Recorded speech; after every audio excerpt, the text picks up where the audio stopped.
Romesco is one of those sauces I think everyone should have in their repertoire. It goes with so many different things, from vegetables, chicken, and it even goes with steak, and that's how I'm going to serve it today. Now, I've preheated my oven to 200 degrees, and the first thing we need to do is prepare the vegetables that go in the sauce. So large capsicum, then I'm going to cut the cheeks off it and leaving the core.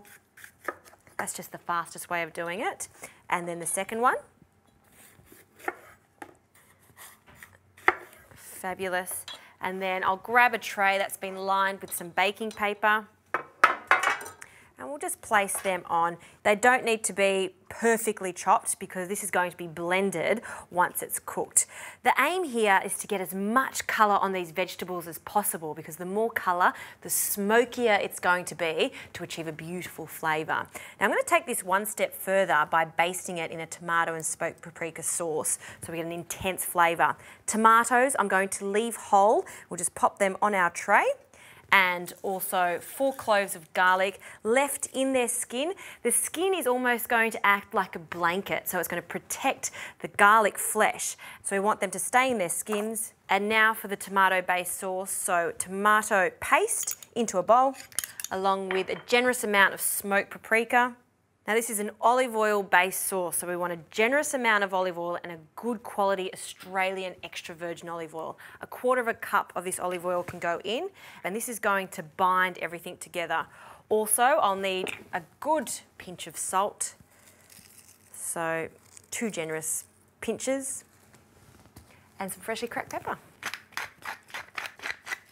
Okay, now with the back of my spoon, we'll just press that in and then mix that to incorporate it. And now we can start basting our vegetables. So generously do this. We'll just spread that over all of the capsicum generously, and then the tomatoes. And now this can go into the oven 25 minutes or until the skin has blistered. Once that's happened, we'll let them cool and then we'll peel them.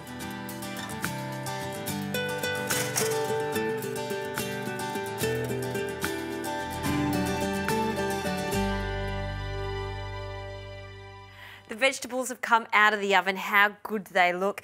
Look how blistered the skins are, and you can see there's that lovely oil that's been spiked with the tomato paste and the smoked paprika. All of that is going to go in the sauce. Now before I finish off the sauce, I want to get my steak on so it all comes together at the end. I'm using a nice thick steak here. This is a sirloin steak, a nice bit of fat along the side there, which is going to keep it nice and juicy. And this is about 200 to 250 grams. So we'll just oil the steak. Bring your steak out of the fridge at least an hour before cooking it. It just makes it so much easier to cook, and you've got more control as the cook when you're grilling it. So a drizzle of extra virgin olive oil, some pepper, freshly cracked pepper, coarsely grated, and a good pinch of salt. Be generous with the salt because this is going to help form the crust. So just massage that into the steak on all sides. I'm doing this in a grill pan. I don't like to add the oil to the grill pan. I prefer to coat the steak entirely in the oil so we get an even crust on it. Now my pan is really hot, so we can start cooking this. It's going to take about 2 minutes on each side. That's a good sound. I love the sound of grilling steak. Now while that's cooking, we can get onto the sauce. As I mentioned earlier, we want to take off the skins, so you can see how easy it comes off after it's cooled down. And if there's some skin in there, it's fine. It's not going to make that much of a difference. I'm just going to take a little of it off, and then we'll pop this into a food processor. You'll see how easy it is for the skins of the tomato to come off.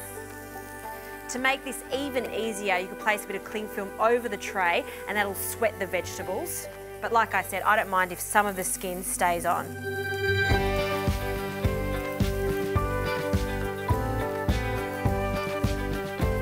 And the last tomato. And I'm just breaking this up with my hand to release the juices. Look at that. Ooh, very juicy tomato. Great. Now for the garlic. You'll see it just comes straight out of the skins, and we'll pop the 4 cloves of garlic in there. It seems like quite a lot of garlic, but once it's been cooked like this, it becomes sweet. So it's not as strong as usual. Just squeeze that out. Yum. And the last one, just pop out of the skins. Now all of this delicious oil we don't want to waste. That's going into our food processor, a spatula, and scrape all that down, and then in it goes. Okay, before we continue, just want to turn my steak. So just grab your steak with the tongs and then carefully turn over. Look at that, nice char grill marks. So back to the food processor. The almonds can go in now. I've toasted the almonds. A generous handful of those can go in, along with some bread. Now the bread is also going to thicken the sauce. This is just day-old sourdough, and I'll just rip that in there.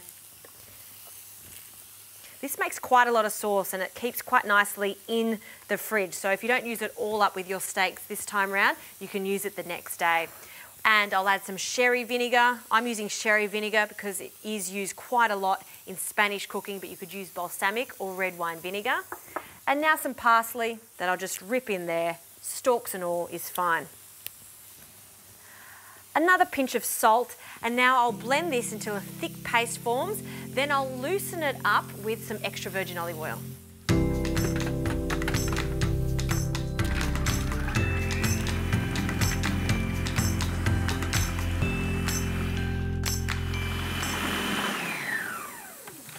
All right, let's have a look at this. Ooh, looks good. You can see that's lovely and thick.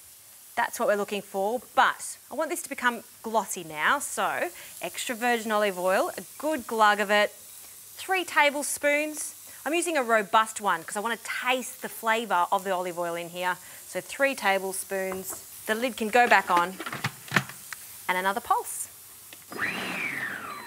Okay. I'm going to have a taste of the sauce just to ensure that there's enough salt. I love that sauce.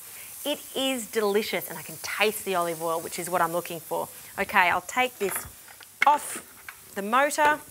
We'll take the blade out and I'm going to take my steak out and rest it. Resting is crucial when you're cooking a steak because it will become extra juicy. So heat can go off. Now this steak has only been cooking for 4 minutes, so the general rule is to rest it for half the time. So this only needs 2 minutes to rest. Now for some garnishes, I have some rocket, some peppery rocket, and just some lemon. I'll grab a knife. I'll just cut a cheek off the lemon. Take little seeds out for presentation. We'll pop that on the plate ready to go, along with some parsley. And I'm just mixing the parsley leaves with the rocket just to make a small salad to go with this. And to dress this salad, a small amount of lemon, some salt, and a splash of extra virgin olive oil. Now I like to get my hands into the salad just so I'm delicately tossing it together. Right, now for the steak, I'm going to cut it into slices, so just onto the board. I'll just trim that first little bit off, the fat there. Ooh, and look at that. That's how I like it cooked, perfectly rare. You can cook it how you like. And we'll cut it into some thick medallions, perfectly cooked. And now we'll grab the steak and we'll place it onto our plate. You can see none of the juices are running. That's because we've allowed it to rest. And now for our salad, a pile of salad on the side.